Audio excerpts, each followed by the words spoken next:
ज़्यादा बकवास करेगी तो तेरा यहाँ खड़े खड़े रेप कर दूंगा, फाड़ के 4 कर दूंगा। एक त्योहार कहा जाता है, बहनों की रक्षा के लिए भाई अपनी कलाई पे एक सूत्र बंधवाता है, लेकिन अपनी ये मौजपुर की मोहनपुरी का एरिया, जहां एक हिंदू बहन कई दिन से अपनी आवाज उठा रही थी कि कुछ लड़के शायद उसको, एक विशेष समुदाय के जो कुछ लड़के हैं उसको परेशान कर रहे थे। धिक्कार है था कि यदि हम आज के त्योहार पर बहन से अपनी कलाई पे राखी न बंधवाने आते। यदि मैं एक बात साफ तौर पे कहना चाहूंगा कि कान खोल के सुन ले वो इंसान जो सोच रहा था कि इसका कोई भाई नहीं है या इसके पिता इस दुनिया में नहीं है, आधा मौजपुर इसका भाई है और जितने लोग हमारे माँ बाप हैं इसके पिता समान है। मैं एक बात टीके से तुम्हें कहना चाहूंगा, आज के बाद मेरी बहन मेरी बहन चाहे जन्म की बहन नहीं है, धर्म की बहन है, मैं आंखें नोच लूंगा।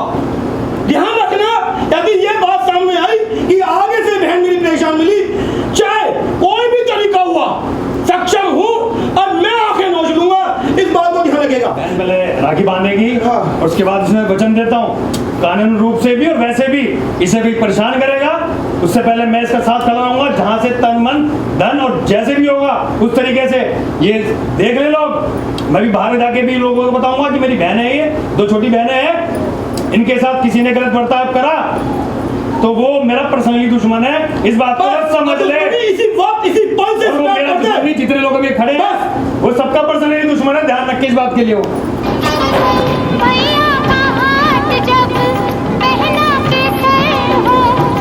ये ना सोचे वो छोटी बहन क्यों नहीं है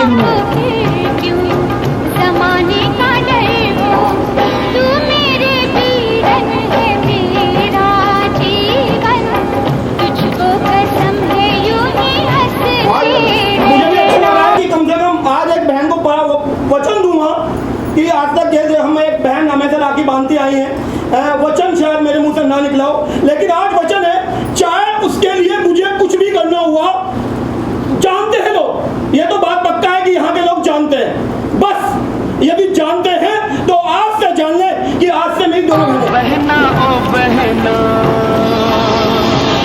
ओ मेरी प्यारी बहना।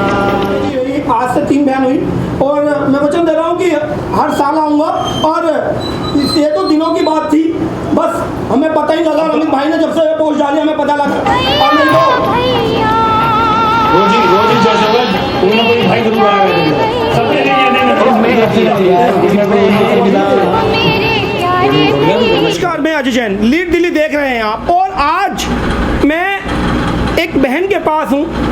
बहन वो मोहनपुरी का एरिया, और जो पिछले कुछ समय से, वैसे तो ज्ञात है कि उत्तरी पूर्वी जिला पूरे 3 महीने तक जलता रहा, उसके बाद ये कोरोना काल, एक बहन की फरवरी में क्या दशा रही, और उसके बाद बहन ने अपनी आवाज़ उठाने की कोशिश भी की। क्या हुआ, एक बार बहन के मुंह से पूरी जानकारी ले लेते हैं, उसके बाद अपनी प्रतिक्रिया रखेंगे। जी मैं अपने डॉग को घुमाने के लिए इवनिंग के टाइम पे लेके जा रही थी, इतने में एक लड़का बाइक से जा रहा था, जाते जाते आते ही मेरे पास आके बोलता है यहाँ पे इसे मत घुमाना, नहीं तो अच्छा नहीं होगा। मैंने पूछा बता क्या अच्छा नहीं होगा, बोलते ज़्यादा बकवास करेगी तो तेरा यहाँ खड़े खड़े रेप कर दूंगा, फाड़ के 4 कर दूंगा। तो मैंने उसका कॉलर पकड़ लिया, कहता है हाथ छोड़, तेरे जैसे 336 मेरे आगे पीछे घूमती हैं। इतने में काफ़ी पब्लिक इकट्ठा हो गई और उसके पेरेंट्स उसको घर के अंदर लेके चले गए। जब उसके पेरेंट्स उसके घर गए तो मैं अकेली अपने डॉग के साथ थी। शिवरात्रि का मेरा फास्ट था, 21 फरवरी की ये बात है। अब मेरे पास मेरा सेल फ़ोन नहीं था क्योंकि मैंने सूट पहना था, जीन्स में मैं अक्सर अपना फ़ोन अपने साथ रखती हूँ। वो उसके पेरेंट्स उसको अपने घर में लेके चले गए। मैंने काफ़ी बोला, प्रेशराइज़ किया कि उसको बाहर निकालो, उसने मुझे ये बात बोली है, किसी ने मेरी नहीं सुनी। मैं फटाफट अपने डॉग को लेके अपने घर आई, अपनी मदर को बताया और मम्मी के साथ अपने फ़ोन को लेके वापस उसके घर गई। वहाँ पहुँच के मैंने PCR पे फ़ोन किया। PCR पे फ़ोन करने के बाद पुलिस आ जाती है। पुलिस मेरी मदर और मुझे ही थाने लेके चली जाती है। लगभग 7:15 बजे हम लोग भजनपुरा पुलिस स्टेशन पहुँच जाते हैं। लेकिन कोई हमारी FIR नहीं लिखता है। तो मैं रिटर्न में एक एप्लीकेशन IO को दे देती हूँ और मैं बोलती हूँ मुझे वो लड़का अभी थाने में चाहिए। लेकिन IO मुझे वर्क प्रेशर बोलकर कल नेक्स्ट डे मॉर्निंग में आने के लिए और अपना फ़ोन नंबर दे देते हैं। मैं नेक्स्ट डे मॉर्निंग में अपनी मदर के साथ 22 फरवरी को थाने पहुंचती हूँ। थाने पहुंचने के बाद होता ही है कि वहाँ पे ना मुझे IO मिलता है ना कोई, तो मैं IO को फ़ोन करती हूँ तो बोलते हैं हम 1 घंटे में इस लड़के को लेने ही आए हैं, वापस मिलते हैं आपसे। मैं लगभग 1-1.5 घंटे बाद वो उसको लेके आते हैं। आने के बाद मैं रिटर्न में एक और एप्लीकेशन देती हूँ। इतनी देर में उनके साथ के कम से कम 50 से 60 लोग पुलिस स्टेशन में पहुंच जाते हैं और मेरी मदर को बाहर बुलाते हैं जी। और बाहर बुलाने के बाद कॉम्प्रोमाइज़ के लिए प्रेशराइज़ करते हैं। लेकिन मैं अड़ी हुई थी कि मुझे उस लड़के को अंदर कराना है, क्योंकि उसने मुझे इतना बड़ा थ्रेट दिया है। उसने मुझे रेप का थ्रेट दिया था, तो मैं चाहती थी कि वो अंदर हो। लेकिन कोई भी प्रोसेस नहीं। SHO के पास गए, SHO ने बोल दिया लड़की की मिस्टेक है, उसने लड़के का कॉलर पकड़ा है। फिर मुझे मेरे अगेंस्ट ही चार्जशीट फाइल कर दी, मुझे पर्सनल कैबिन में बिठा दिया और मेरी बेल के लिए मेरी मदर को डॉक्यूमेंट्स लाने के लिए बोल दी। बहन की जो दुविधा थी वो आपने सुनी ली। और बात मैं पूछना चाहता हूँ कि न्याय के लिए हमारे साथ, मैं खुद NGO से जुड़ा हूँ और हमारे न्याय के लिए काफ़ी NGOs हमारे साथ जुड़ी हैं। इस बहन की ये दशा जो भी इन्होंने बताई, ये हमें अभी 2 दिन पहले ही पता लगा। आज रक्षाबंधन का त्यौहार और मेरे साथ काफ़ी भाई हैं। अमित पांडे जी हमारे साथ हैं, एक बार अपनी बात रखेंगे। जी भाई। सभी भाइयों को जय श्री राम, नमस्कार। मैं ये कहना चाहता हूँ, मुझे तो ये समझ में नहीं आया जब इस बहन की मैंने परेशानी को देखा और समझा। कल मुझे कहीं से कोई लिंक आया तो मैंने देखा कि हम हिंदुस्तान में हैं या पाकिस्तान में। आप समझ रहे मैं क्या कहना चाह रहा हूँ? हम सुनते आ रहे थे कि पाकिस्तान में किसी की बेटी उठा के ले जाते हैं, खड़े खड़े ये कर देते हैं, वो कर देते हैं। आप दिल्ली शहर के अंदर हैं, दिल्ली जो अभी 2-3 महीने में दंगों से झुलस के आई है, जिसमें आप बड़े बड़े प्रशासन दावे कर रही है कि सब सद्भाव से रह रहे हैं, इस भाव से रह रहे हैं। क्या ये है? इस बहन के पिता नहीं है और आप नारा देते हैं बेटी पढ़ाओ बेटी बचाओ। ऐसे एक माँ के दिल पे क्या गुजर रही होगी जब उससे ये कहा जाता है कि तेरी बेटी के साथ ये कर दूंगा मैं। और उस माँ पे क्या गुजर रही होगी जब वो थाने में अपनी कंप्लेंट दर्ज कराने जाती है तो उल्टा उसे 3 घंटे उसे ही बैठा के रख दिया जाता है कैबिन के अंदर। ये प्रशासन का तरीका तो समझ में नहीं आया हमको। शायद बात की आवाज़ में बुलंदी कम थी और हम लीगली तौर पर भी, क्योंकि हमारे साथ नुपुर धामीजा जी जुड़ी हैं, सुप्रीम कोर्ट की एडवोकेट हैं और नारी शक्ति एक नई पहल, मैं आज ही लेटर लिखूंगा और इस बहन की गुहार शायद पहुंचेगी। और कान खोल के सुन ले वो प्रशासन या जो भी सत्ताधारी लोग हैं। और मैं साफ तौर पे चैलेंज करता हूं अपनी उस पुलिसिंग का भी कि यदि गलत हुआ तो कोर्ट में सारे खींचे जाएंगे। शायद बहन अभी तक कमजोर थी धन के तौर पर या पारिवारिक तौर पर। आज इस बहन के साथ 8 से नए भाई जुड़े हैं और भाई अपने में सक्षम भी हैं, मजबूत भी हैं और लड़ना कानूनी तौर पर मजबूती से जानते हैं। मैं फिर कह रहा हूँ प्रशासन से कि हमारी परेशानी को समझें, इस बहन की पीड़ा को समझें और उस माँ की पीड़ा को समझें। अगर आप पीड़ा को नहीं समझेंगे तो ऐसा ना हो फिर देर हो जाए। मैं सीधे खुले शब्दों में कहना चाहता हूँ, ऐसा ना करें प्रशासन।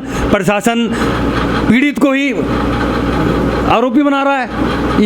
ये कौन से कानून में लिखा हुआ है? प्रशासन से मैं निवेदन करता हूँ कृपया इस पर ध्यान दिया जाए और इस बहन को सुरक्षा दी जाए और इस बहन को जो मानसिक पीड़ा पहुँचाई गई है उसका कम से कम कुछ तो इलाज है, उस आरोपी को सजा देके। अगर नहीं होता है तो ऐसा ना हो कि किसी बहन की आंसुओं की वजह से किसी भाई को कुछ गलत करना पड़ जाए। मैं खुली चेतावनी देना चाहता हूँ। हर सक्षम प्रयास साफ तौर पर सभी भाई मिलकर करेंगे और मैं खुद आज से बहन का धर्म का भाई हूँ और लीगली तौर पर तो पूरी मजबूती मैं बहन के साथ हूँ। ये आज से हमारी बहन है, छोटी बहन है। इसके सुख दुख में हर टाइम जहाँ भी होगा हमें तो शामिल होने की कोशिश करूँगा और जब तक जिंदा हूँ उसका साथ दूंगा हर तरीके से। इस बात को हर वो इंसान सोच ले जो इसे परेशान करना चाहता है या इसके लिए कुछ गलत सोचता है, ध्यान रखना। माँ से भी बात कर लेता हूँ कि जिसकी बेटी 2 बेटी हैं और परिवार में आदमी नहीं है। आज जो जज्बा हमें इस परिवार में देखने को मिला और अपने में भी गर्व महसूस हो रहा है मुझे कि मैं उस जुनून, उस जज्बे का हिस्सा हूँ। मैं एक बार माँ से द्विधा और आज के ऊपर प्रतिक्रिया ले लेता हूँ। जी मैम। हाँ जी, ये उस दिन मेरे पास आई, मम्मी मेरे साथ में ऐसे हो गया, मैं इसके साथ में गई, मैंने यूँ कहा इसे बुला लो बाहर, मैं इससे बात करना चाह रही हूँ। उन्होंने नहीं बुलाया। उसका एक ताऊ या चाचा का लड़का है, उसने यूँ कहा क्या हो गया, कह दिया तो जवान खून है, ऐसा तो हो जाता है जवानी में। फिर क्या कहते हैं, इसने 100 नंबर पर फ़ोन करा। 100 नंबर पर फ़ोन करने के बाद वो थाने ले गए। शाम को हम 3.5 घंटे, तो 10:30 बजे हम आए, 7:30 बजे के गए हुए। अगले दिन सुबह 9 बजे के बाद हम 6:30 बजे तक मेरे को बार बार बुलाया जा रहा। कम से कम उनके 50-60 आदमी थे। कॉम्प्रोमाइज़ कर लो। गली वालों ने भी मेरे को 1-2 ने ये कहा कि नहीं कॉम्प्रोमाइज़ कर लो, समाज में रहना है। फिर ये तो नहीं मान रही थी। मैंने फिर भी कहा बेटा चल कोई बात नहीं है। उसके बाद मैं SHO साहब के पास गई। SHO साहब ने कहा कोई कॉम्प्रोमाइज़ नहीं होगा, लड़की के खिलाफ केस बनाया। मैंने कहा कोई बात नहीं सर, अगर लड़की के खिलाफ, लड़की ने गलत करा अपनी सेफ्टी के लिए, उसका गिरवान पकड़ा है तो आप केस बनाओ, लेकिन बनना भी चाहिए। हाँ। फिर उसके बाद बिठा के रखा, मेरे को कहा अपने डॉक्यूमेंट्स लाओ, इसकी जमानत करवाओगे फिर ले जाओ इसको। मेरे को 2-3 घंटे बाहर बिठाया, इसको केबिन में बिठा दिया। मैं बहुत रोई। फिर मेरे से छोटा वाला भाई हरिद्वार पुलिस में, मैंने उसको कहा, फिर उसने फ़ोन करा, पता नहीं फिर उसके पास कोई फ़ोन आया SHO के पास, उसने कहा फिर इनको 6:30 बजे भेज दो। फिर ये कहने लगी मम्मी FIR तो ना मेरे खिलाफ हुई ना उसके, FIR तो चाहिए। फिर इसने मेरे को कहा FIR दो मुझे, कि कोई FIR नहीं है अभी। फिर जो क्या कहते हैं वो मनोज भाटी था, जिसके हाथ में एप्लीकेशन लिख रहा था, जो कंप्लेंट लिख रहा था, वो बाहर चला गया कि मैं उस पर चला गया हूँ, मेरे पास काम है। उसके बाद मैंने फ़ोन करा, उसने फ़ोन नहीं उठाया।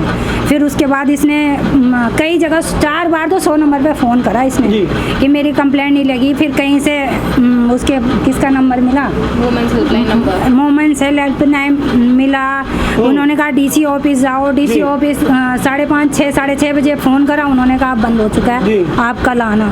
मतलब ऐसे धक्के खाए, ऐसे परेशान हुई कि मेरे को बताया क्या। चलिए कोई नहीं, जो परेशानी थी शायद आज बीत गई। आज बहुत सारे भाई बहन के साथ हैं और आपके सब बेटे हैं। आज क्या महसूस हुआ? आज मेरे को बहुत अच्छा लगा कि क्या कहते हैं, मेरे इतने सारे बेटे मिले। आज मुझे संतुष्टि मिली कि हो सकता है मुझे अब न्याय मिले, और मैं उसको सजा दिलाना चाहती हूँ। आज मेरी लड़की के साथ में हुआ, कल को मेरी छोटी लड़की भी है, मेरे सिर पे आदमी नहीं है, मेरा बेटा भी बीमार रहता है, ऐसा ही बाहर रहता है। तो मैं यही चाह रही हूँ कि इंसाफ मिले, जो उसने गलत करा उसकी सज़ा ज़रूर मिलनी चाहिए, नहीं तो आज मेरी बेटी को किसी और की बेटी के साथ में होगा। सुन लिया शायद माँ की पीड़ा को, और जवान कम बोल पा रही है, उसके आंसू उसको ज़्यादा बयान कर पा रहे हैं। और यदि दर्द है तो साथ जुड़िए और हमारी इस बहन के धर्म भाई बनकर अपना हिंदुत्व होने का फर्ज यहाँ निभाना होगा।